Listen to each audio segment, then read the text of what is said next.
Thank you for stopping by the channel.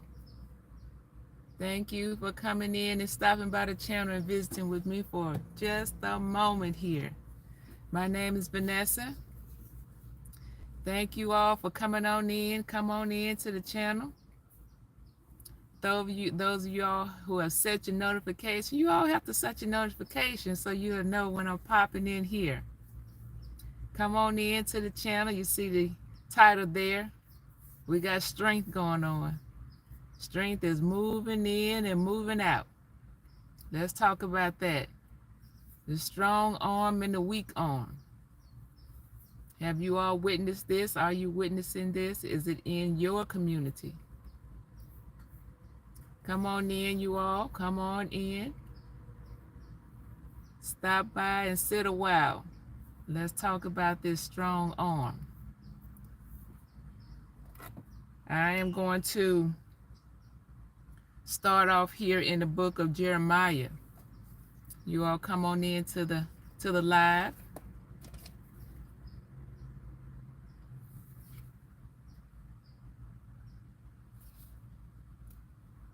Come on in. You are welcome. One and all, you are welcome. Come on in. Come on in. Let's talk about this. Communities of faith in the Christian community. What's happening with us? Where we put in our trust. I'm going to go ahead and get started in Jeremiah 17. Thus saith the Lord, cursed be the man that trusts in man, and make flesh his arm, and whose heart depart from the Lord, trusting in mankind.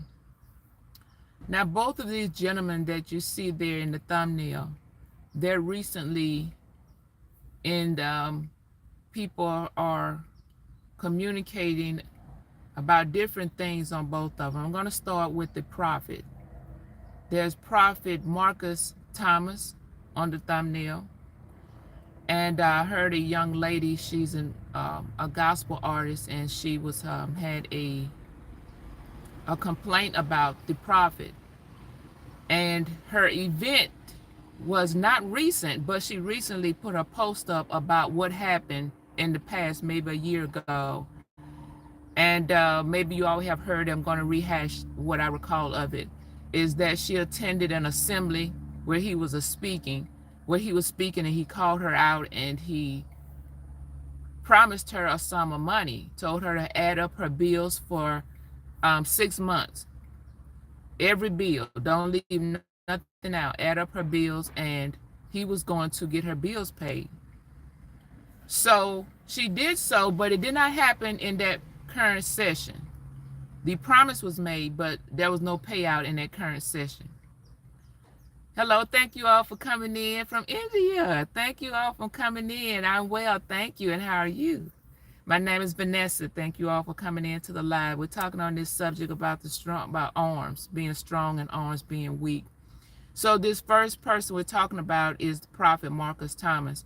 So the lady goes on, she visits his session the second night, and she's in hopes to get the money that he promised her. Well, it turned out that it didn't happen that way. He recanted his statement, and he turned from, I'm going to give you the money, I'm going to bless you with money, because she went home and she added up her bills, and it turned out to be $30,000 plus is what her 6 months worth of bills accumulated to. So his conversation turned to, I'm going to give you the money too. God is going to bless you. God is going to make provisions for you. So naturally, the woman becomes disappointed. She didn't get the money that she thought she was going to get. Now, again, this was seemingly a year old for her, but her recent video is that she saw this man up in recent speakings and his engagements, and he promised somebody else that he was going to pay their bills and give them a large sum of money.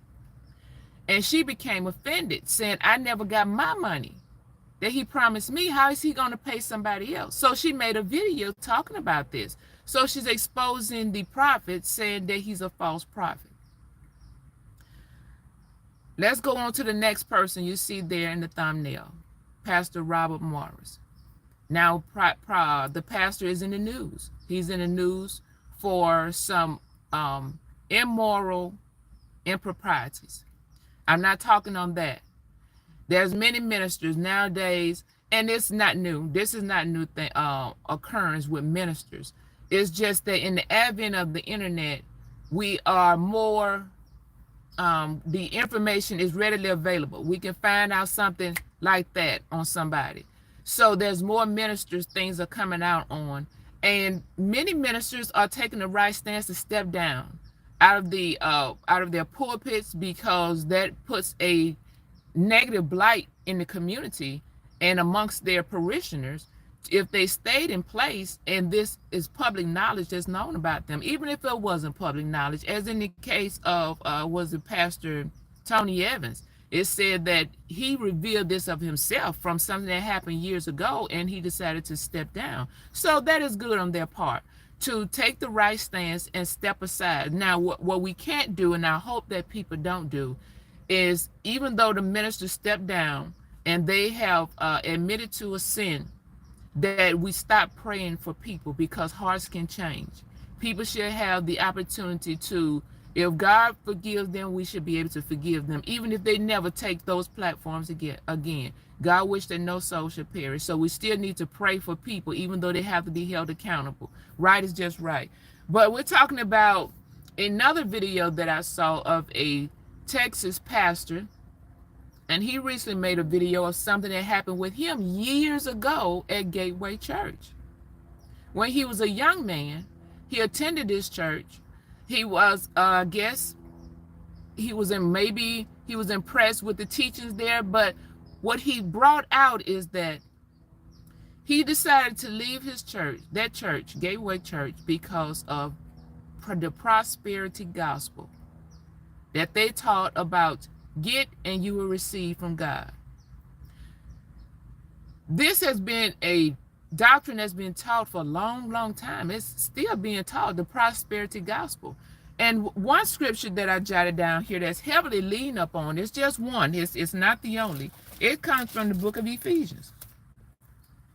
And in the book of Ephesians, let me get there really quick. And thank you all for coming in. I appreciate everybody who comes in and participate on the live. Love from the UAE. How can I donate? Well, I don't have an option for you to donate, but thank you for that offer. I sure appreciate you. I'm trying to get to Ephesians really quick, you all. I marked it off. It speaks about blessing. Give, and it shall be given. Pressed down, shaken together, and running over, shall men give into your bosom. Now, what many people would do, not all, is they will use that and for a way to ask people to give financial offerings and donations, and hold that as that is a money scripture. That's not necessarily pertaining to money. Let's go to,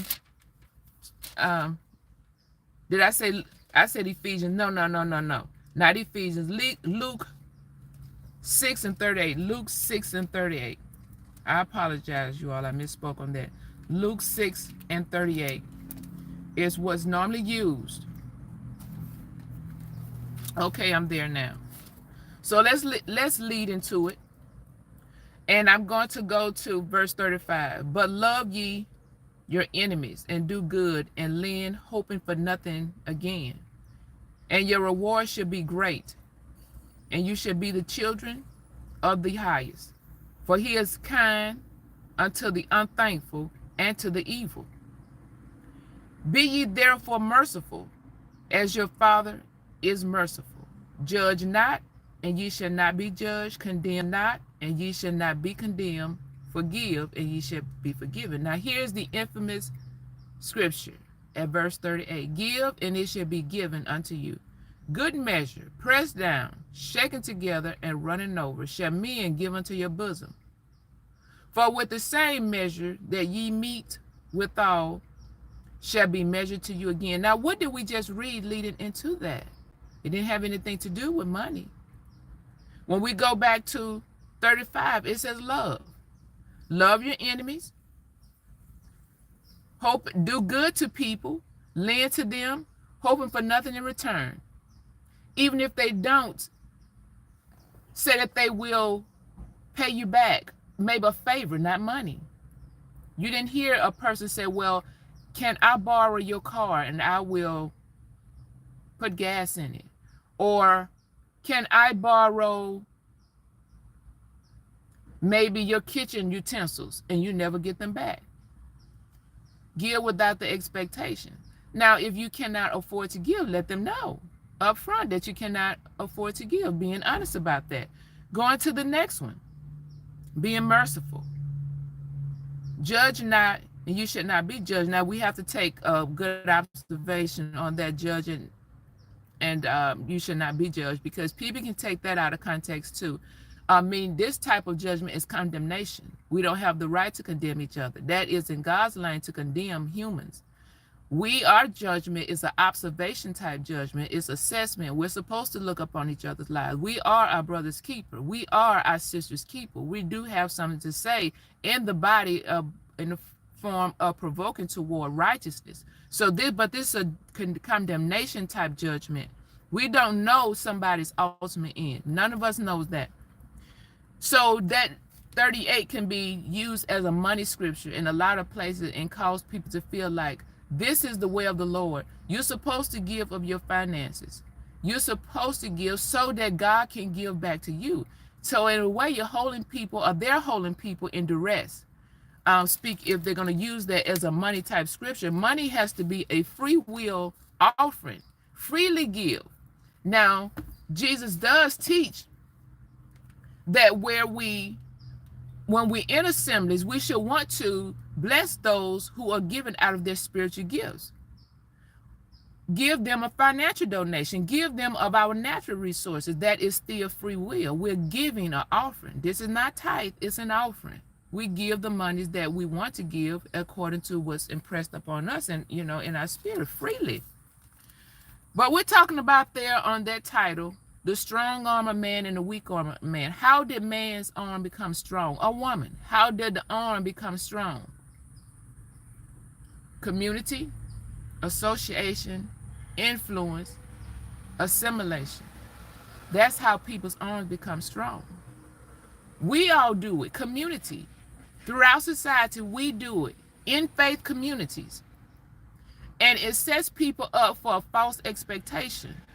So the same people who we look to, as in the lady who received the promise of an offering, or her bills was going to be paid by the prophet told her that. Okay, well, he shouldn't have told her that, first of all. Got her hopes up that he was going to do something that he clearly was not going to do, because he should have found that out. This is a large sum of money. We don't know what somebody else's overhead is.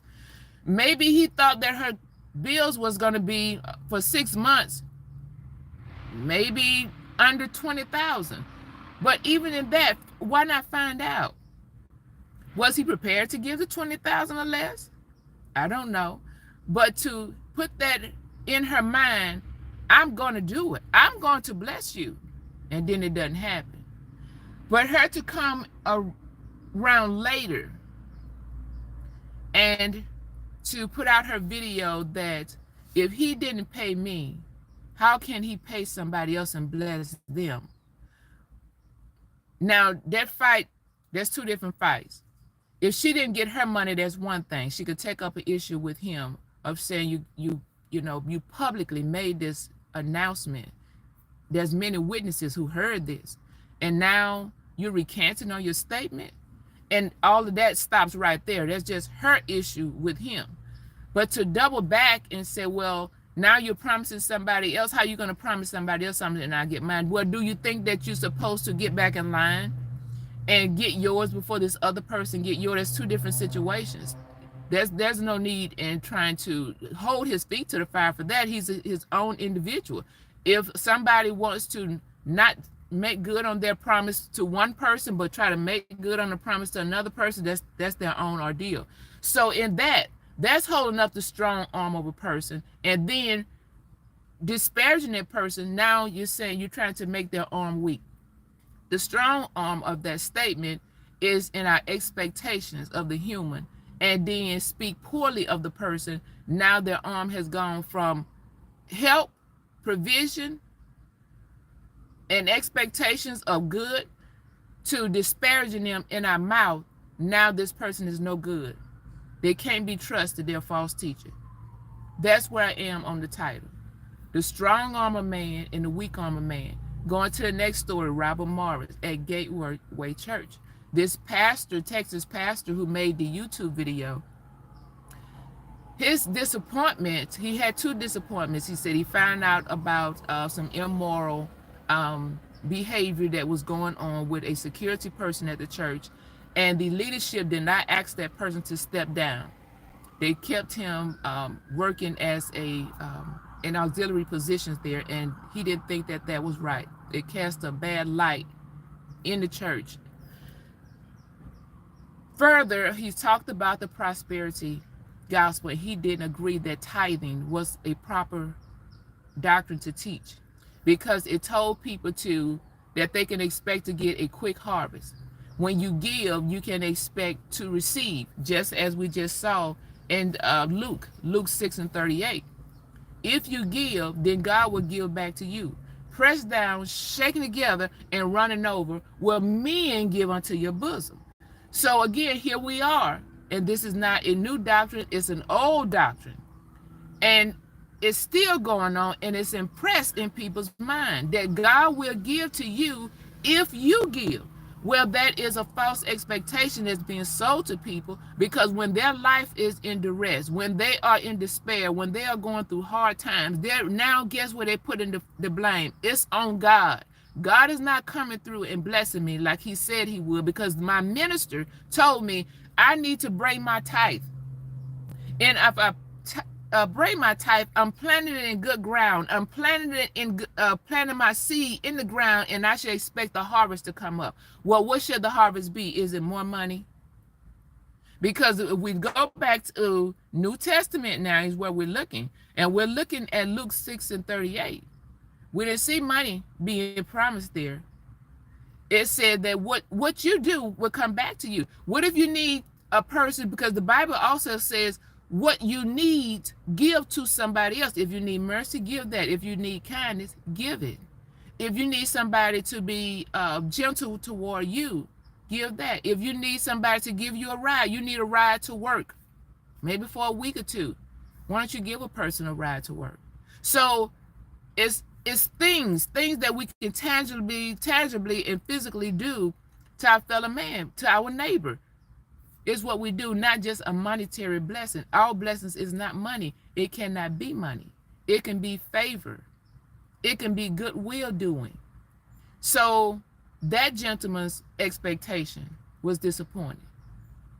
The pastor who reported that on Gateway's church under the administration of Pastor Robert Morris, he thought that he was teaching a return or quick return, as in Old Testament the people brought their tithe to the Levites, to the temple.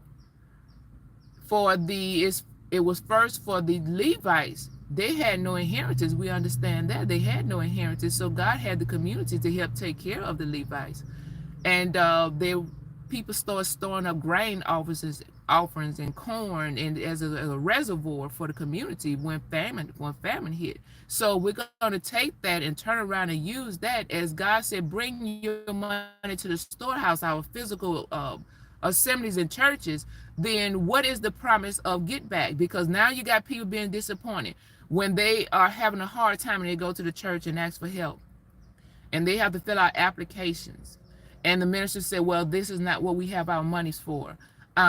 And they have certain people that they will help. So what's happening with the people who don't get the help? They clearly are in a hard time. Their back is against the wall for whatever their situation is, and they don't get the help, but they're pouring out their monies faithfully in tithe. Then wouldn't that leave the people disappointed? It's the same thing, a strong arm. You have this expectation of the ministers and of the churches. And the people, the ministers are saying, bring the money, bring the money, bring the money. You're sowing it to good ground. And God is going to bless you if you bless us. Well, can you bless the people with your talent? Can you bless the church with your time? Can you bless the church with your gifts? Not just with money. There's many offerings to give of ourselves. There's many things to give. But putting these big expectations on just monetary return, then that turns that minister, the community, or not just the community, that assembly, into a weak arm. Now the person out of people's mouths, they're no good. They don't help people. They're making false promises to people. That's a false minister. That's a false prophet. That's a false, whatever that title is that person is holding. We as the community people have to keep our perspectives right before the Lord, because we go to keep our thoughts on blessed is the man who trusts in the Lord and whose hope is in the Lord. Keep all of our expectations in the right place, proper perspective, and proper view of where our help comes from. So we don't put all of our trust into a human being. That's not right, to put our trust into a human, because humans can't come through for each other like that. We are to help each other, but nevertheless, free will, where we can, how we can. But what if that person can't? Do we demean them? Do we cast a blight up on them? First of all, that whole teaching needs to change. We shouldn't set people up like that. Of God is a genie in the sky. First of all, he's not a genie in the sky. If God decides, because we don't know, we can't put God in a box and say how he's going to move, when he's going to move. God has many miraculous things he do, and humans can't track it. If a person happened to get a financial blessing, unexpected, and we just can't explain everything. But practically, God gives us measurable things to do. We're to go out and put our hands to work, be creative in our own skills and talents. That's what we have to do every day, making a diligent, intentional practice of getting busy, being busy, how you can be busy. Look out for resources in those ways that where you may fall in hard times, because we all don't know when hard time may come our way. And there are social programs that may be able to help. Look out for those things. But when we are in a place we have opportunity to work, we are supposed to go out and work. So I wanted to bring that as encouragement. I hope you all see this as encouragement. This is not disparaging the prophet or the prophet that's on the thumbnail, nor any minister. This is not to cast a blight upon them or any minister in communities.